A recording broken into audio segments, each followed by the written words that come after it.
understand the work of anti-poverty for a church is very neighborhood specific, very neighborhood specific, very church, specific, and we say get it down into the neighborhood part or into the kind of grassroots part. We think it's very important, for a church.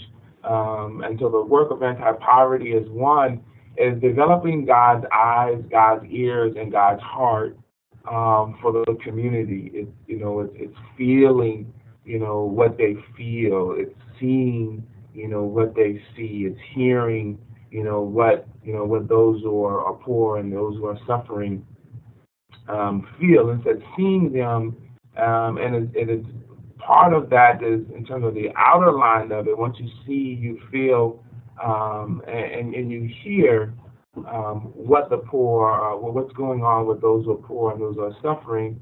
It's now some type of a level of burning that we begin to do something about poverty and those who are poor and those who are suffering in our neighborhood. And so what we say in terms of the motto we say is that seeing the poor, feeling the poor, and hearing the poor is moving and beginning to move from seeing them, begin to move from individual betterment. Individual betterment, as we describe it, is deals with how do we make the individual in terms of begin to improve their conditions and making them feel working towards their betterment and moving towards betterment and towards individual development, and from individual development, imagining them improving the community, which moves from community betterment into kind of community development.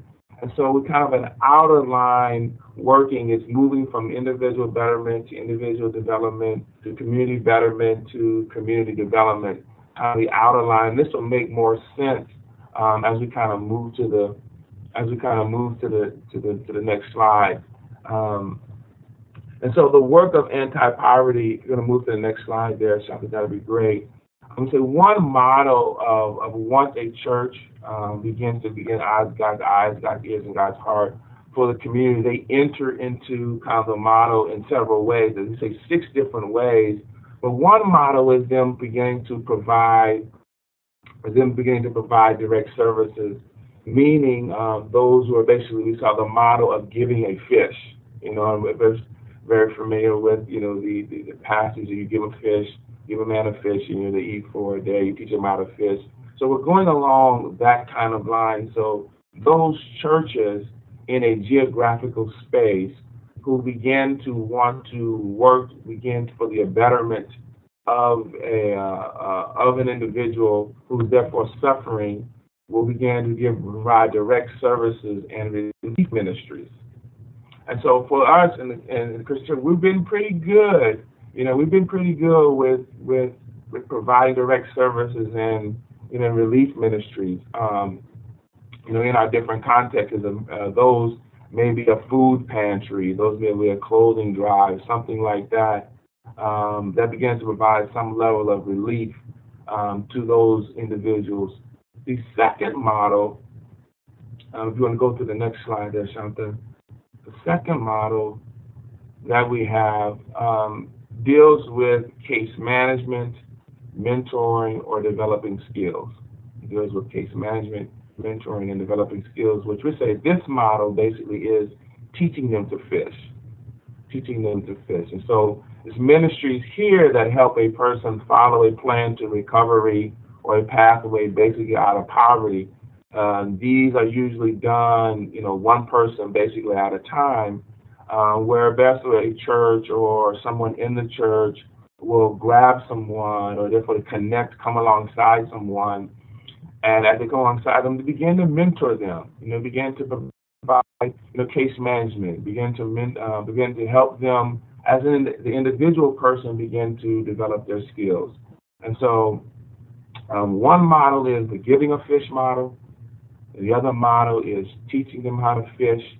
And then the third picture, there, if you want to go to the next slide, there, Shanta, is the model of the condition of the pond, meaning meaning that here, as you're going from individual betterment to individual development, it's looking at how can we begin to get individual people to begin to do community cleanups, to begin to do some level of community enhancement. We also say it's here in this space that a church who's interested in the individual development part will begin to define a target neighborhood where they want to begin to do some of their work. It's here that they also begin to think about what they would want to begin to see take place, in the community. Kind of what do they want to see change? What do they want to see, made different? This model. So let me kind of back up. So model 1 is giving a fish. Model 2 is teaching them how to fish. Model 3 deals with the condition of the pond, or the condition of the environment. It has to deal with a church doing a community cleanup or enhancement. It also deals with a church beginning to define a community vision. And then model number 4, deals with breaking through the isolation of the poor. This is a very critical step for us in community development because in terms of church work, we're very good with giving a fish, teaching the fish, and doing some level of the cleanup. In this model here, breaking the isolation of the poor, we talk about is one of the most critical because it deals with the accessing the pond. It deals with breaking from personal isolation traps. It deals with breaking community isolation traps. And it also deals with breaking systems isolation traps, those who are powerless, those who are in a space, but they're alone. One example of that, was doing some work in the Upper Ninth Ward of New Orleans in the pre-Katrina environment, and St. Mary's, the Catholic Church, was there, and the members lived in the community, and the only thing that they basically did was go to church and basically go home, and they lived in the poverty conditions and didn't do anything beyond just going to church, going to home, or going to work, going to home, and their how can I say it? That isolation for them was substantial in that they couldn't or they didn't have any other means of being able to help them break through that poor. And so when we talk about the breaking of the poor, the accessing to the pond, that has all to do with community betterment. The fifth model, if you want to go to the next slide there, deals with ownership in the pond. And here is when we began to ask questions within the church began to ask questions, something like this: what are some of the assets of the middle class, and then what are some of the assets of the poor? And it's here a church using this model begins to dream of ways we can begin to help the poor begin to accumulate assets. For instance, this begins helping them developing things like savings accounts. This looks like church, helping poor becoming landowners.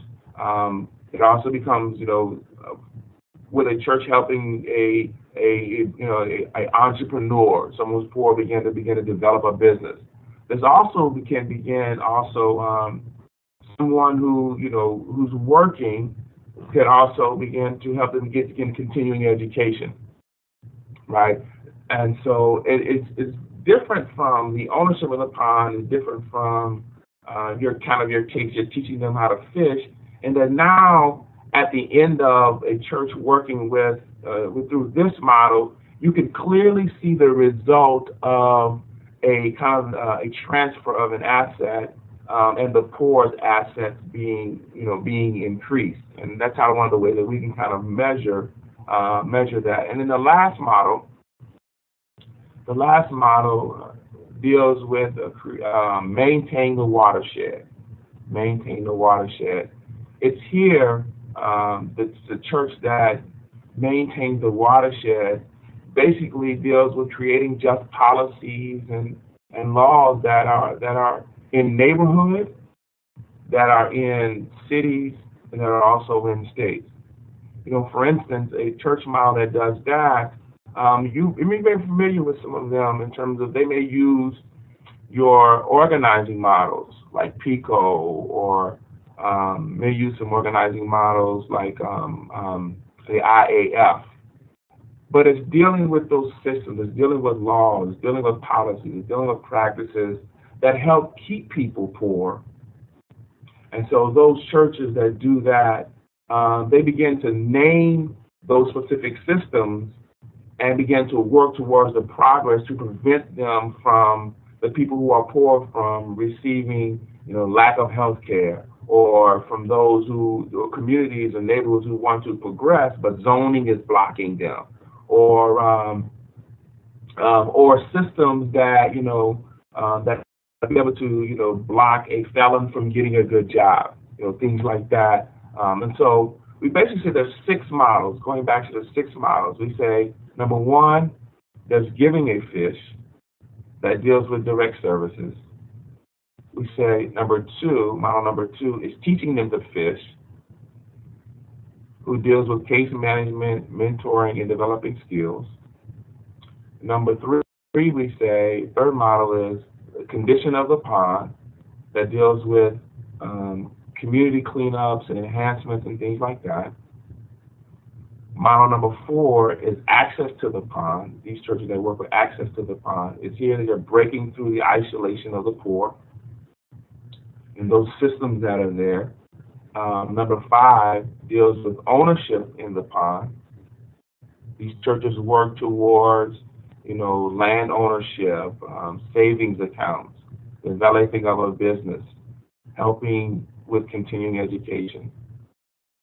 And then number 6 is maintaining the water. Model number 6 is maintaining the watershed.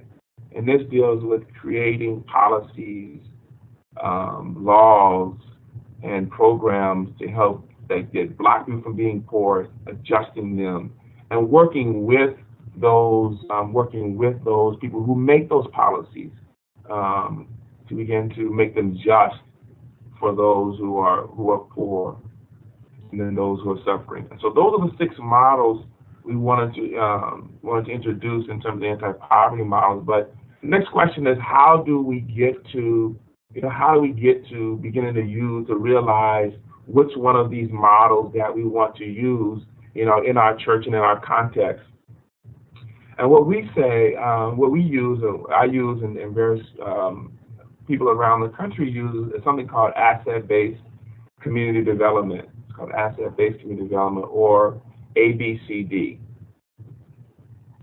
And ABCD is how do you identify the gifts, the talents, and the skills that are already present in a church, or present in a neighborhood, or present in a community? How do you identify them and then mobilize them towards the goals for our sake, of being able to deal with poverty? So when I talked about before, I said a church, guiding God, having God's eyes, God's ears, and God's heart for the community, that becomes the first step. Again, step number 2 is you get into that by identifying those talents, those skills, and those gifts that are in a neighborhood, and beginning to help them begin to discover, which model we want to begin to use towards to be able to solve poverty in our geographical space.